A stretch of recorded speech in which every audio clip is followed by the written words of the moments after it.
Hello everyone, कैसे हो?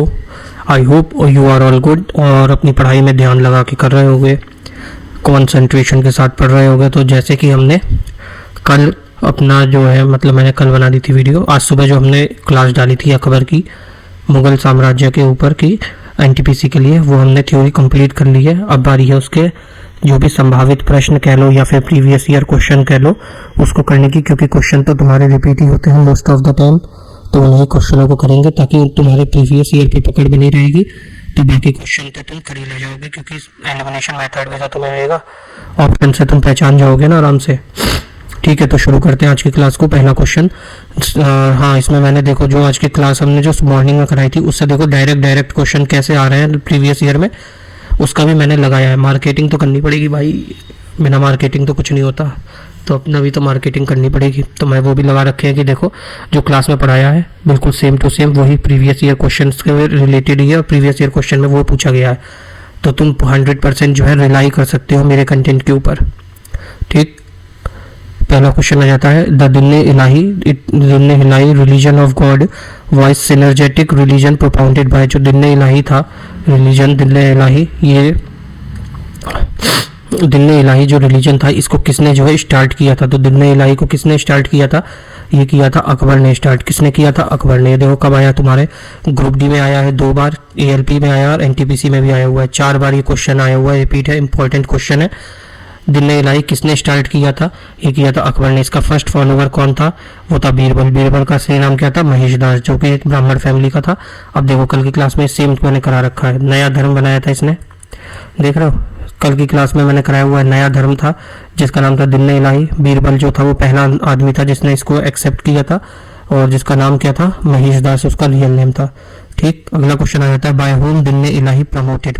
किसने जो है दिन्ने इलाही को प्रमोट किया था? तो किसने किया था? अकबर ने किया था। पहला इसके फॉलोवर कौन था? बीरबल था, जिसका असली नाम क्या था? महेशदास। और इसको फैजी और अबुल फजल वगैरह टोटल 9 लोगों ने जो है इस धर्म को अपनाया था। During Akbar rain dash was the finance minister of Mughal dynasty. तो मुगल साम्राज्य का फाइनेंस मिनिस्टर कौन था? ये नहीं पढ़ा था हमने, तो इसका आंसर देख लो, टोडरमल। टोडरमल जो था ये हमारा फाइनेंस, ये जो था उस समय का फाइनेंस मिनिस्टर था। ये हमने लैंड रेवेन्यू सिस्टम जब हमने किया था उसी क्लास में, कल वाली मॉर्निंग वाली क्लास में जो पढ़ी है तुम्हारी, तो उसमें टोडर रेवेन्यू सिस्टम था उसमें, कि पूरा क्लियर नहीं था लेकिन करा रखा था। तो क्या कौन था उस समय फाइनेंस मिनिस्टर? टोडरमल था, जो कि इसके नवरत्न में से था। ये जो इसके नवरत्न थे उसमें से ही एक था ये पार्ट उसका।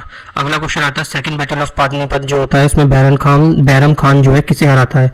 महाराणा प्रताप, खान जमन, राणा प्रताप या हेमू? तो सेकंड बैटल ऑफ पानीपत में किसे हराता है? बैरम खान हेमू को हराता है। किस किस के बीच में होता है? बेसिकली ये जो हुआ था युद्ध, सेकंड बैटल, ये हुआ था अकबर और हेमू के बीच में। अकबर की तरफ से किसने रिप्रेजेंटेशन किया था? बैरम खान ने किया था। और हेमू की तरफ से किसने किया था? मोहम्मद आदिल शाह ने किया था।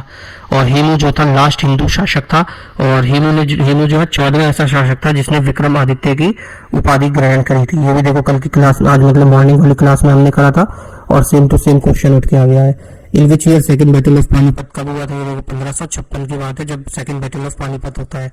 कब होता है? 1556 में होता है सेकंड बैटल ऑफ पानीपत। किस किस के बीच? अकबर और हेमू। अकबर की तरफ से किसने रिप्रेजेंट किया था? बैरम खान ने किया था। और हेमू की तरफ से किसने रिप्रेजेंट किया था? आदिल शाह ने। When did Akbar become emperor? Akbar कब बनता है राजा? अकबर राजा बना था 1556 में। कब बनता है अकबर राजा? 1556 का समय होता है। कहाँ पे राजा बनता है अकबर? 1 मिनट, अकबर राजा बनता है पंजाब में। कहाँ पे? पंजाब में जो है इसका कोरोनेशन होता है, और इसके कोरोनेशन को क्या कहा जाता है? तख्ते अकबरी भी कहा जाता है। ये देखो राज्याभिषेक इसका हुआ था 1500, ये करा रखा है ना हमने। राज्याभिषेक जो हुआ था इसका 1556 में हुआ था। 13 से 14 साल की इसकी एज थी। और किसकी हेल्प से हुआ था? हेल्प की किसकी वजह से हुआ था? ये बैरम खान की।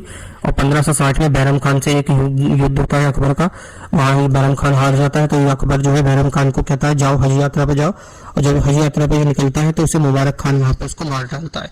फिर 1562 तक का जो साल होता है वो पेटीकोट शासन के नाम से भी जाना जाता है, हमने क्लास में करा है। Akbar become Akbar become the ruler of Punjab at the age of, देखो सेम क्वेश्चन अब यूथ के 13 से 14 साल की एज थी। यहाँ क्या कहा इसने, एक ही ऑप्शन है ना, 31, 23, 13 या 35, तो क्या आ जाएगा इसका आंसर, 13 साल की उम्र थी जब वो अकबर जो है पंजाब का राजा बना था। और इसका ने क्या नाम रखा था, उसे क्या कहा गया, तख्त ए अकबरी कहा गया था। मतलब अकबर ने जो है राजपाट जब संभाला था उसको क्या कहा गया था, तख्त ए अकबरी, मतलब तख्त पर अकबर बैठ गया। Mughal ruler Akbar was born in, Akbar कहाँ पे पैदा हुआ था, अमरकोट राजस्थान में। ये भी हमने कल की क्लास में करा था। देखो अकबर राणा वीरसाल के महल में राजस्थान अमरकोट में हुआ था 1542 में। इसके पिता का नाम क्या था, हुमायूं, माता थी हमीदा बानो बेगम, और इसके टीचर कौन थे, अब्दुल लतीफ ईरानी। अब्दुल लतीफ ईरानी, बचपन का क्या नाम था इसका, बचपन का नाम था जलाल। ठीक, अगला क्वेश्चन आ जाता है तुम्हारा तख्ते अकबरी। देखो अभी हमने पढ़ा ना Takhte Akbari, Takhte Akbari the platform where Akbar was coronated, जहाँ वो समय जब वो जो है अकबर जो है राजा बनता है वो कहाँ, किस लोकेशन पे था, किस स्टेट में था, तो कहाँ पे था,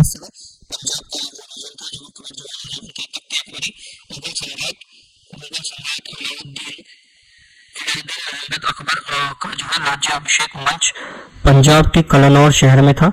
13 वर्ष अकबर का 13 वर्ष की आयु में जो है अकबर का राज्याभिषेक हो जाता है। और मुगल सैन्य कमांडर किसकी मदद से, बैरम खान की मदद से 1556 में किया जाता है। और 1556 में ही होता है पानीपत का प्रथम युद्ध, सेकंड युद्ध, फर्स्ट नहीं सेकंड युद्ध होता है। ठीक, अगला क्वेश्चन आ जाता है तुम्हारा, डैश वॉज बैरम खान सन वो became an important person in Akbar court. कौन था अकबर का कोर्ट में बैरम खान का बेटा, अब्दुल रहीम खाने खाना, आमिर खुसरो, अबुल फजल या बीरबल। तो कौन था वो, अब्दुल रहीम खाने खाना था। अब्दुल रहीम उसका नाम था। खाने खाना जो था ये टाइटल था जो कि इसके पिता को दिया था, किसने, अकबर ने दिया था खाने खाना का। खाने खाना का मतलब राजाओं का राजा, किंग ऑफ किंग्स, सारे राजाओं का राजा, किंग ऑफ किंग्स, उसका मतलब होता था खाने खाना। ठीक, वो among the following was honoured the title of खाने खाना। तो अभी हमने देखा खाने खाना का टाइटल किसने दिया, किसको दिया था, अकबर ने। वो among the honoured with the title, किसने किसको ऑनर किया था, बैरम खान को किया था। किसने किया था, बाय अकबर। और इसका मतलब क्या होता था, इसका मतलब होता था किंग ऑफ किंग्स, मतलब राजाओं का राजा, किंग ऑफ किंग्स। ठीक, अगला क्वेश्चन देखते हैं। Who among the following was one of the finest calligrapher at Akbar's court who was honored with the Zareen कलम या फिर गोल्डन पेन, ये हमने नहीं करा है। तो कौन था वो, जरीन कलम और गोल्डन पेन के नाम से जिसको विख्यात था अकबर के कोर्ट में, वो कौन था, वो था हुसैन, मोहम्मद हुसैन। कौन था, मोहम्मद हुसैन। कहाँ से था मोहम्मद हुसैन, ये जो है कश्मीर से था। कहाँ से था, कश्मीर से था, फ्रॉम कश्मीर है मोहम्मद हुसैन, जिसका जो टाइटल मिलता है कौन सा, ये जरीन कलम और गोल्डन पेन का टाइटल से दिया जाता है। हल्दी घाटी का युद्ध जो हुआ था कब हुआ था, तो हल्दी घाटी का युद्ध होता है 1576 में। ये भी हमने क्लास में पढ़ा था। देखो कल मॉर्निंग वाली क्लास में, आज वाली में, हल्दी घाटी 1576 में होता है। किसके बीच में, अकबर और राणा प्रताप के बीच में होता है। अकबर की तरफ से नेतृत्व करते हैं मान सिंह और राणा प्रताप की तरफ से नेतृत्व किया था हकीम खान ने। और राणा प्रताप की इसमें हार हो जाती है, अकबर जीत जाता है। ये हमने कर लिया था कल की क्लास में ही। अगला क्वेश्चन आता है, who among the following revenue minister, अभी हमने देखा था टोडरमल जो है उस समय का रेवेन्यू मिनिस्टर था इसके कोर्ट में।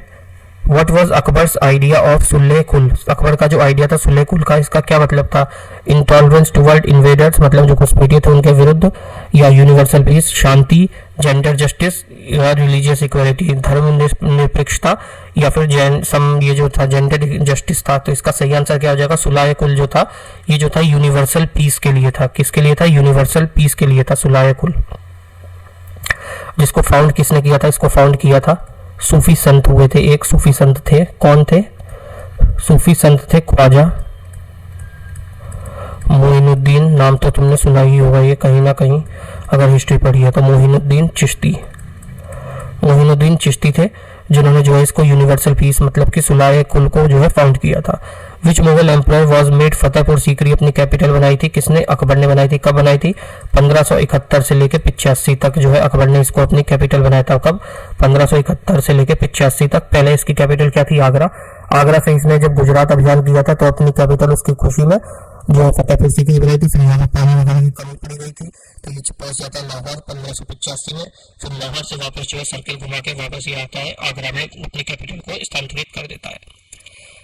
Birbal was the member of the court of which Mughal emperor. तो बीरबल किसके कोर्ट में था, हमने देखा ही है। बीरबल का असली नाम क्या था, महेश दास था, अकबर के कोर्ट में था। बीरबल पहला पहला हिंदू शासक था जिसने ये दिन इलाही जो धर्म था वो अपनाया था। और ये कौन सी वो था, कौन सी क्लेन से था, मतलब वंश का था, ब्राह्मण था, लानत थी इस पर। To strength the army mansabdari was started by. Mansabdari जो है स्टार्ट करा था किसने, बाबर, औरंगजेब, अकबर या जहांगीर। तो मनसबदारी सिस्टम जो है स्टार्ट किया था और ये अकबर ने। ये भी हमने आज सुबह की क्लास में पढ़ा है। देखो मनसबदारी सिस्टम कब होता है, 1573 में हुआ था, जिसको स्टार्ट किया था किसने, अकबर ने। देखो करा रखा है, सेम क्वेश्चन है तुम्हारे नोट से आया, अगर तुमने नोट्स बनाए। अकबर फर्स्ट टाइम जो है पदानुक्रम मतलब कि हियरार्किकल सिस्टम लाता है अपनी फौज में और विशेष अधिकार देता है मनसबदारी सिस्टम के अंदर अपने सैनिकों को। मतलब कि ऊपर एक होगा ऑफिसर, उसके नीचे के ग्रेड के ऑफिसर, पूरे जो है रैंक वाइज जो है अपनी सेना को ही डिवाइड कर देता है। यही था मनसबदारी सिस्टम में। तो कब आता है मनसबदारी सिस्टम, 1506 कब का होता है, 1573 का समय होता है। 1573 में 1573 में मनसबदारी सिस्टम आता है। अगला question, who died on 27 October 1605 at Fatehpur Sikri, जिसे सिकंदरा में उसका जो है मकबरा है। तो कौन था, अभी हमने सुबह वाली क्लास अगर तुमने करी होगी तो उसमें होगा पढ़ा तुमने कि कौन था, वो था अकबर। अकबर का जो है मकबरा था 1605 में, कहाँ बनाया जाता है, सिकंदरा, आगरा में। अगला क्वेश्चन आ जाता है तुम्हारा, the state of dash were known as the authorised state because of the Mughal emperor was conquered here. कौन सी स्टेट थी जहां पे, और जो कि ऑथोराइज्ड स्टेट्स थी, जो क्योंकि वहां पे मुगल एम्परर्स ने जो है वो कॉन्कर्ड किया था। मराठा, कर्नाटक, पानीपत, अवध, बंगाल, हैदराबाद, बंगाल, कर्नाटक, पानीपत, या फिर कर्नाटक, सिंध या दिल्ली। तो कौन सी स्टेट्स थी, वो थी अवध, बंगाल और हैदराबाद की स्टेट थी, जो कि मुगलों ने जो है उसे कॉन्कर्ड किया था, मतलब कि कब्जा किया था। Queen Hamida Bano Begum was the wife of which Mughal emperor. तो हमीदा बानो बेगम किसकी वाइफ थी, वो थी हुमायूं की वाइफ और अकबर की माता थी, अकबर की माँ थी। ये देखो हमने कराई था, पिता कौन थे अकबर के, हुमायूं। माँ का नाम क्या था, हमीदा बानो बेगम। टीचर कौन था, अब्दुल लतीफ ईरानी। जन्म कहाँ हुआ था, 1542 में, राणा वीरसाल के महल में, जो कि राजस्थान के अमरकोट में पड़ता है। बचपन का नाम इसका क्या था, जलाल नाम था बचपन का। कोरोनेशन कहाँ पे होता है, पंजाब में इसका कोरोनेशन होता है। अगला क्वेश्चन आ जाता है तुम्हारा, हमीदा बानो बेगम किसकी माता थी, अभी हमने देखा अकबर की ये माँ थी। अकबर का जन्म कब हुआ था, 1542 में हुआ था। इसके बाप का नाम क्या था, अकबर के पिता का नाम था Humayun. Which of the following was not, Akbar के जो नौरत्न थे उसमें से इनमें से कौन सा नहीं था, उस्ताद अली खान, राजा टोडरमल, अबुल फजल या फकीर अजीउद्दीन। फकीर उद्दीन के लिए कहते हैं, इसका दूसरा नाम फकीर उद्दीन भी है। तो कौन था इसमें से नहीं, जो कि अकबर के नवरत्न में नहीं आता था, वो कौन था, वो था उस्ताद अली खान, जो नहीं थे। टोडरमल तो थे फाइनेंस मिनिस्टर थे उस समय, अबुल फजल भी था और फकीर उद्दीन भी थे। तो देख लेते कौन कौन से लोग थे। देखो बीरबल था सबसे पहले, जिसका असली नाम क्या था, महेश दास था। फिर तानसेन थे, जिसका असली नाम था रामतनु पांडे। फिर आता है मानसिंह, फिर आता है टोडरमल। टोडरमल के बाद आ जाता है कौन, अबुल फजल। अबुल फजल के बाद फैजी, जो कि इनका कवि था। फिर आता है अब्दुल रहीम खाने खाना, मुल्ला दो प्याजा और फकीरुद्दीन। ठीक, ये उसके जो है टोटल 9 रतन थे। Dash was the third Mughal ruler, कौन था इसमें से तीसरा मुगल रूलर, तो कौन था, अकबर था। सबसे पहले कौन आया था, बाबर आया था। फिर आया था हुमायूं, फिर आता है अकबर। जो हमने भट्ट साहब करी थी अपनी ट्रिक, उससे देखो याद कर लो। बाबर हमने पढ़ लिया, हुमायूं पढ़ लिया, शेर शाह सूरी बीच में आ जाता है, फिर अकबर पढ़ लिया। अब हम क्या करेंगे, जहांगीर पढ़ेंगे। ठीक, अब देखो अगला क्वेश्चन आ जाता है, अकबर एडमिनिस्ट्रेटिव सीट। अकबर की जो एडमिनिस्ट्रेशन करता था वो कहाँ पे करता था, इलाहाबाद, लखनऊ, दिल्ली या आगरा। तो अकबर कहाँ पे था मोस्ट ऑफ द टाइम, वो आगरा से जो अपना शासन चलाया करता था, एडमिनिस्ट्रेशन जो है आगरा करता था। इन लोगों की जो कैपिटल थी वो भी ज्यादातर सबकी जो है आगरा ही इन लोगों ने रखी थी। एक बहादुर शाह, वो शाह आलम सेकंड को छोड़कर उसने इलाहाबाद कैपिटल रखी थी, बाकी सबकी जो है capital and in the last जो है आगरा ही हो जाती है। जैसे अकबर ने अपनी कैपिटल 2-3 बार बदली थी ना, पहले आगरा से आगरा ले गया, फतेहपुर, फतेहपुर से लेके जाता है लाहौर और फिर वापस घूम के जहाँ कहाँ जाता है, वापस आगरा ही आ जाता है। तो ऐसे इसने भी मतलब लास्ट में एट लास्ट अपनी कैपिटल तो आगरा ही रखी थी ना। तो ये क्या आ जाएगा, एडमिनिस्ट्रेशन वो कहाँ से करता था, आगरा से ही करता था। आगरा के सिकंदरा में ही इसने जो है अपना मकबरा भी बनाया है। इसका मकबरा भी कहाँ पे, आगरा के सिकंदरा में पड़ता है। तो ये थी आज की हमारी क्लास। PIQ हमने पूरा कर लिया खत्म अकबर का। अकबर के इससे बाहर कोई क्वेश्चन नहीं आएगा अगर तुमने ये क्लास कर ली है, और थ्योरी वाली क्लास भी अगर तुमने कर ली है, भले थोड़ी सी इंटरेस्टिंग नहीं है लेकिन अपना मन मार के तुमने पूरे नोट्स बना लिए और एक दो बार रिवाइज कर लिया और इस क्लास को एक दो बार कर लिया, फिर तुम अकबर का कोई भी क्वेश्चन देख लेना, नहीं बने तो मेरे से कहना। ऐसा हो नहीं सकता कि तुम्हारा कोई क्वेश्चन ना बने उसमें। ठीक, अगर वीडियो अच्छी लगी हो तो चैनल को सब्सक्राइब कर लेना, वीडियो को लाइक कर देना, कमेंट करना जरूर, बेल आइकन प्रेस कर लेना और अपने दोस्तों में शेयर जरूर कर देना वीडियो को। सपोर्ट की जरूरत है तुम्हारे। ठीक, मिलते हैं नेक्स्ट क्लास में, तब तक के लिए जय श्री राम।